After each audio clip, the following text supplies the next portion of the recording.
Welcome to Mr. M Talks. ಇಂದು ಜನವರಿ 18, 2024. ಈ channel ಷೇರು ಮಾರುಕಟ್ಟೆ ಮಾಹಿತಿಯನ್ನು ಪ್ರತಿದಿನ ನವೀಕರಿಸುತ್ತದೆ. ಸರಿ ನೋಡೋಣ. 1ATC. ಐಟಿಸಿಯ ಮೊದಲ ಹೋಟೆಲ್, ಚೆನ್ನೈನ ಐಕಾನಿಕ್ ಹೆಗ್ಗುರುತು, ಸಂಪೂರ್ಣ ಬದಲಾವಣೆಯನ್ನು ಪಡೆಯುತ್ತದೆ ಮತ್ತು ಸಮಕಾಲೀನ ಸ್ಪರ್ಶದೊಂದಿಗೆ ಮರುಪ್ರಾರಂಭಿಸಲ್ಪಟ್ಟಿದೆ ಮತ್ತು ಹಿಂದಿನದನ್ನು ಪುನರುಜ್ಜೀವನಗೊಳಿಸಲಾಗಿದೆ. 2. HDFC bank. HDFC bank equity ಷೇರುಗಳು ಜನವರಿ 18 ರಂದು ಗಮನಹರಿಸುತ್ತವೆ. HDFC bank ADR, American depository ರಶೀದಿ, ಖಾಸಗಿ ವಲಯದ ಸಾಲದಾತರ ದುರ್ಬಲ ಸೆಟ್ನಲ್ಲಿ ಹೆಚ್ಚಿನ ವಿಶ್ಲೇಷಕರ ನಕಾರಾತ್ಮಕ ಅಭಿಪ್ರಾಯದ ನಂತರ ಜನವರಿ 17 ರಂದು ಎನ್ವೈಎಸ್ಇನಲ್ಲಿ $59ಕ್ಕೆ 9% ಕಡಿಮೆಯಾಗಿದೆ. ಡಿಸೆಂಬರ್ 24ಕ್ಕೆ ಕೊನೆಗೊಂಡ ತ್ರೈಮಾಸಿಕದ ಸಂಖ್ಯೆಗಳು. 3.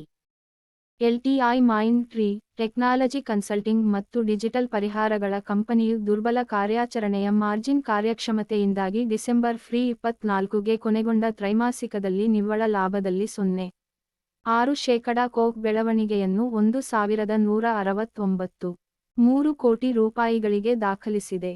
24ರ ಮೂರನೇ ತ್ರೈಮಾಸಿಕದಲ್ಲಿ ಕಾರ್ಯಾಚರಣೆಗಳ ಆದಾಯವು 1.2% ಕೋಕ್ನಿಂದ $9,016.6 ಕೋಟಿ ರೂಪಾಯಿ ಗೆ ಏರಿತು ಮತ್ತು ಡಾಲರ್ ಲೆಕ್ಕದಲ್ಲಿ ಆದಾಯವು ಅನುಕ್ರಮವಾಗಿ 0.8% ತ್ರೈಮಾಸಿಕದಲ್ಲಿ $1,083.7 ಮಿಲಿಯನ್ಗೆ ಏರಿತು. ಇಬಿಐಟಿ ಮಾರ್ಜಿನ್ 60 ಬೇಸಿಸ್ ಪಾಯಿಂಟ್ಗಳನ್ನು, ಕೋಕ್ಗೆ 15.4% ತ್ರೈಮಾಸಿಕಕ್ಕೆ ಇಳಿಸಿದೆ. 4. ಒರಾಕಲ್ ಹಣಕಾಸು ಸೇವೆಗಳ software. Oracle financial services software, Oracle ಮಾಲೀಕತ್ವದ ಕಂಪನಿಯು 24ರ ಅಕ್ಟೋಬರ್-ಡಿಸೆಂಬರ್ ತ್ರೈಮಾಸಿಕದಲ್ಲಿ $741 ಕೋಟಿಗಳಲ್ಲಿ ನಿವ್ವಳ ಲಾಭದಲ್ಲಿ 69% ಬೆಳವಣಿಗೆಯನ್ನು ದಾಖಲಿಸಿದೆ. ಅದೇ ಅವಧಿಯಲ್ಲಿ ಕಾರ್ಯಾಚರಣೆಗಳ ಆದಾಯವು 26% ನಿಂದ $1,824 ಕೋಟಿ ರೂಪಾಯಿ ಗೆ ಏರಿತು ಮತ್ತು ಕಾರ್ಯಾಚರಣೆಯ ಆದಾಯವು 45% ನಿಂದ $840 ಕೋಟಿ ರೂಪಾಯಿ. ಡೆಕ್ಲರೇಷನ್. ಮಾಹಿತಿ ಶಿಕ್ಷಣ ಉದ್ದೇಶಕ್ಕಾಗಿ ಮಾತ್ರ. ನಾನು ಸೆಬಿ ಪೋಸ್ಟ್ ಮಾಡಿದ ವ್ಯಕ್ತಿ ಅಲ್ಲ. ನನ್ನ ಸೇನೆಯ ಸಬ್ಸ್ಕ್ರೈಬ್ ಮಾಡಿ ಬೆಂಬಲಿಸಿ.